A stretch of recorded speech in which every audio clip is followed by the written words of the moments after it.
This that darkens counsel by words without knowledge. Dress for action like a man. I will question you, and you make it known to me. Where were you when I laid the foundation of the earth? Tell me if you have understanding. Who determined its measurement? Surely you know. Or who stretched a line upon it? On what were its bases sunk, or who laid its cornerstone? When the morning stars sang together, and all the sons of God shouted for joy. Or who shut in the sea with doors when it burst out from the womb? When I made clouds its garment, and thick darkness its swaddling band, and prescribed limits for it, and set bars and doors, and said, thus far shall you come and no farther, and here shall your proud waves be stayed. Have you commanded the morning since your days began, and caused the dawn to know its place, that it might take hold of the skirts of the earth, and the wicked be shaken out of it? It is changed like clay under the seal, and its features stand out like a garment. From the wicked their light is withheld, and their uplifted arm is broken.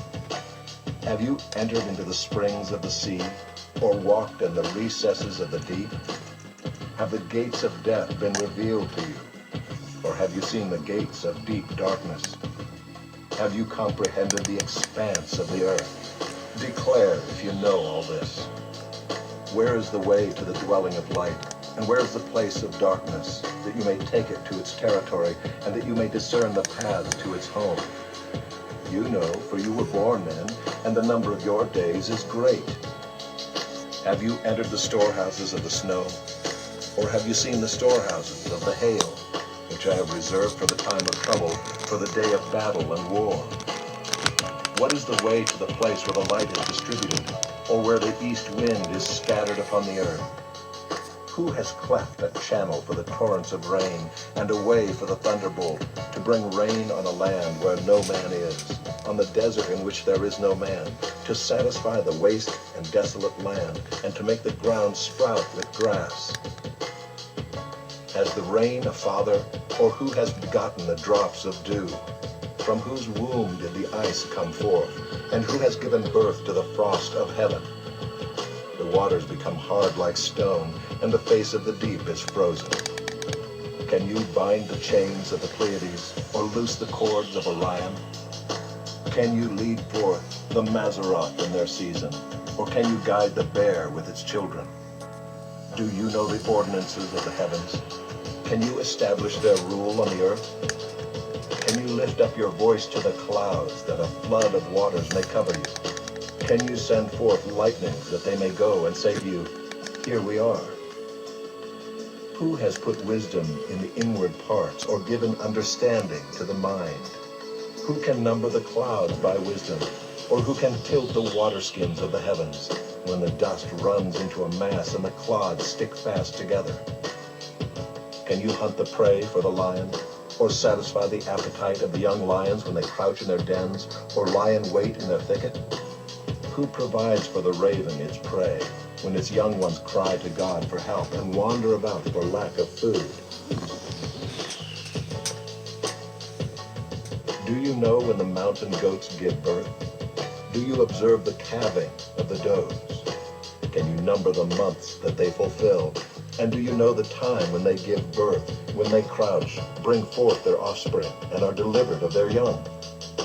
Their young ones become strong, they grow up in the open. They go out and do not return to them. Who has let the wild donkey go free? Who has loosed the bonds of the swift donkey, to whom I have given the arid plain for his home, and the salt land for his dwelling place? He scorns the tumult of the city, he hears not the shouts of the driver. He ranges the mountains as his pasture, and he searches after every green thing. Is the wild ox willing to serve you? Will he spend the night at your manger? Can you bind him in the furrow with ropes, or will he harrow the valleys after you? Will you depend on him because his strength is great, and will you leave to him your labor? Do you have faith in him that he will return your grain and gather it to your threshing floor? The wings of the ostrich wave proudly, but are they the pinions and plumage of love? For she leaves her eggs to the earth and lets them be warmed on the ground, forgetting that a foot may crush them, and that the wild beast may trample them. She deals cruelly with her young, as if they were not hers. Though her labor be in vain, yet she has no fear, because God has made her forget wisdom, and given her no share in understanding. When she rouses herself to flee, she laughs at the horse and his rider. Do you give the horse his might? Do you clothe his neck with a mane? Do you make him leap like the locust? His majestic snorting is terrifying. He paws in the valley and exults in his strength. He goes out to meet the weapons. He laughs at fear and is not dismayed. He does not turn back from the sword. Upon him rattle the quiver, the flashing spear, and the javelin. With fierceness and rage he swallows the ground. He cannot stand still at the sound of the trumpet. When the trumpet sounds, he says, "Aha!" He smells the battle from afar, the thunder of the captains and the shouting. Is it by your understanding that the hawk soars and spreads his wings toward the south? Is it at your command that the eagle mounts up and makes his nest on high? On the rock he dwells and makes his home, on the rocky crag and stronghold. From there he spies out the prey. His eyes behold it from far away. His young ones suck up blood, and where the slain are, there is he.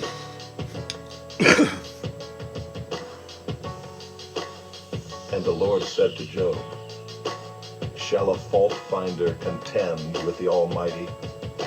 He who argues with God, let him answer it. Then Job answered the Lord and said, behold, I am of small account. What shall I answer? I lay my hand on my mouth. I have spoken once, and I will not answer. Twice, but I will proceed no further. Then the Lord answered Job out of the whirlwind and said, dress for action like a man. I will question you, and you make it known to me. Will you even put me in the wrong? Will you condemn me that you may be in the right? Have you an arm like God, and can you thunder with a voice like his? Adorn yourself with majesty and dignity. Clothe yourself with glory and splendor. Pour out the overflowings of your anger, and look on everyone who is proud and abase him. Look on everyone who is proud and bring him low, and tread down the wicked where they stand. Hide them all in the dust together. Bind their faces in the world below. Then will I also acknowledge to you that your own right hand can save you. Behold, Behemoth, which I made as I made you, he eats grass like an ox. Behold his strength in his loins, and his power in the muscles of his belly. He makes his tail stiff like a cedar. The sinews of his thighs are knit together. His bones are tubes of bronze, his limbs like bars of iron. He is the first of the works of God. Let him who made him bring near his sword. For the mountains yield food for him, where all the wild beasts play. Under the lotus plants he lies, in the shelter of the reeds and in the marsh. For his shade the lotus trees cover him. The willows of the brook surround him. Behold, if the river is turbulent, he is not frightened. He is confident, though Jordan rushes against his mouth. Can one take him by his eyes, or pierce his nose with a snare? Can you draw out Leviathan with a fishhook, or press down his tongue with a cord? Can you put a rope in his nose, or pierce his jaw with a hook? Will he make many pleas to you? Will he speak to you soft words? Will he make a covenant with you to take him for your servant forever? Will you play with him as with a bird, or will you put him on a leash for your girls? Will traders bargain over him? Will they divide him up among the merchants? Can you fill his skin with harpoons, or his head with fishing spears? Lay your hands on him. Remember the battle. You will not do it again. Behold, the hope of a man is false. He is laid low even at the sight of him. No one is so fierce that he dares to stir him up. Who then is he who can stand before me? Who has first given to me that I should repay him? Whatever is under the whole heaven is mine. I will not keep silence concerning his limbs, or his mighty strength, or his goodly frame. Who can strip off his outer garment? Who would come near him with a bridle? Who can open the doors of his face? Around his teeth is terror. His back is made of rows of shields, shut up closely as with a seal. One is so near to another that no air can come between them. They are joined one to another. They clasp each other and cannot be separated. His sneezings flash forth light, and his eyes are like the eyelids of the dawn. Out of his mouth go flaming torches. Sparks of fire leap forth. Out of his nostrils comes forth smoke as from a boiling pot and burning rushes. His breath kindles coals, and a flame comes forth from his mouth. In his neck abides strength, and terror dances before him. The folds of his flesh stick together, firmly cast on him and immovable. His heart is hard as a stone, hard as the lower millstone. When he raises himself up, the mighty are afraid. At the crashing, they are beside themselves. Though the sword reaches him, it does not avail, nor the spear, the dart, or the javelin. He counts iron as straw, and bronze as rotten wood. The arrow cannot make him flee. For him, sling stones are turned to stubble. Clubs are counted as stubble. He laughs at the rattle of javelins. His underparts are like sharp potsherds. He spreads himself like a threshing sledge on the mire. He makes the deep boil like a pot. He makes the sea like a pot of ointment. Behind him he leaves a shining wake. One would think the deep to be white-haired. On earth there is not his like, a creature without fear. He sees everything that is high. He is king over all the sons of pride.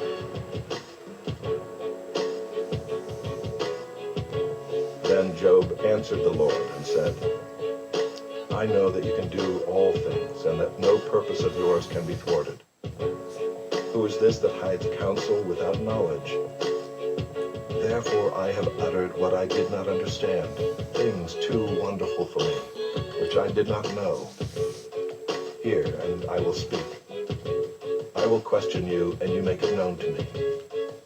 I had heard of you by the hearing of the ear, but now my eye sees you.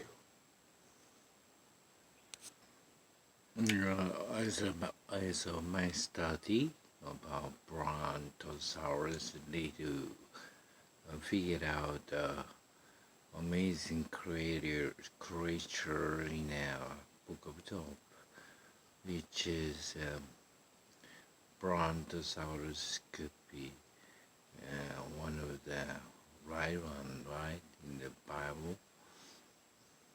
It's not any other animal than this.